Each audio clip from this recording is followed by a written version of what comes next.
ಸನ್ಮಾನ್ಯ ವಿಜಯ್ ಸಿಂಗ್ ಸಾಹೇಬರ 54ನೇ ಹುಟ್ಟುಹಬ್ಬದ ಪ್ರಯುಕ್ತ ನಾವು ಅವರಿಗೆ ಈ ಸಂದರ್ಭದಲ್ಲಿ ಶುಭ ಕೋರುತ್ತೇನೆ. ಅವರೊಬ್ಬ ಮಾಜಿ ದಿವಂಗತ ಧರ್ಮಸಿಂಗ್ ಅವರ ಸುಪುತ್ರನಿದ್ದು ಇಡೀ ರಾಜ್ಯದಾದ್ಯಂತ ತನ್ನದೇ ಛಾಪನ್ನು ಮೂಡಿಸಿದಂತಹ ವ್ಯಕ್ತಿ ಇವತ್ತು ಬಸವ ಕಲ್ಯಾಣಕ್ಕೆ ಇಂಥ ಒಬ್ಬ ಧೂರಿನ ರಾಜಕಾರಣಿ ಸಿಕ್ಕಿದ್ದು ನಮ್ಮ ಬಸವ ಕಲ್ಯಾಣ ಜನರ ಸೌಭಾಗ್ಯ ಅಂತ ಹೇಳಿ ಈ ಸಂದರ್ಭದಲ್ಲಿ ಭಾವಿಸುತ್ತೇನೆ.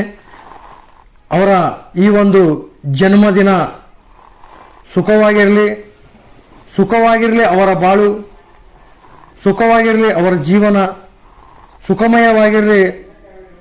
ವಿಜಯ್ ಸಿಂಗ್ ಸಾಹೇಬರ ಒಂದು ಉಜ್ವಲ ಭವಿಷ್ಯ, ಮುಂದಿನ ದಿನಗಳಲ್ಲಿ ಅವರು ಬಸವ ಕಲ್ಯಾಣದ ಒಂದು ಶಾಸಕರಾಗಬೇಕನ್ನುವಂಥ ನಮ್ಮ ಎಲ್ಲ ಅಭಿಮಾನಿಗಳ ಅಭಿಲಾಷೆ ಇದೆ.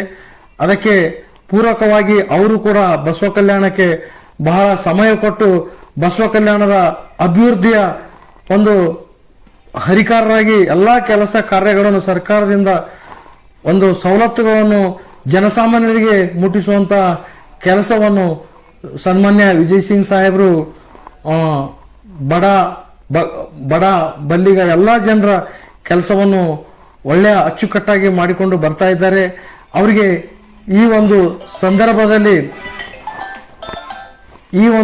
ಸಂದರ್ಭದಲ್ಲಿ ದೇವರು ಅವರಿಗೆ ಆಯುಷು, ಆರೋಗ್ಯ, ಅಧಿಕಾರ ಮತ್ತೆ ಒಂದು ಜನ ಸೇವೆ ಮಾಡುವಂತ ಒಂದು ಎಲ್ಲ ಸೇವೆಯನ್ನು ಕಲ್ಪಿಸಲಿ ಅಂತೇಳಿ ಈ ಸಂದರ್ಭದಲ್ಲಿ ನಾನು ದೇವರಲ್ಲಿ ಪ್ರಾರ್ಥಿಸುತ್ತಾ ಇನ್ನೊಂದು ಸಲ ಸನ್ಮಾನ್ಯ ವಿಜಯ್ ಸಿಂಗ್ ಸಾಹೇಬರಿಗೆ 54ನೇ ಹುಟ್ಟುಹಬ್ಬದ ಹಾರ್ದಿಕ ಶುಭಾಶಯಗಳು.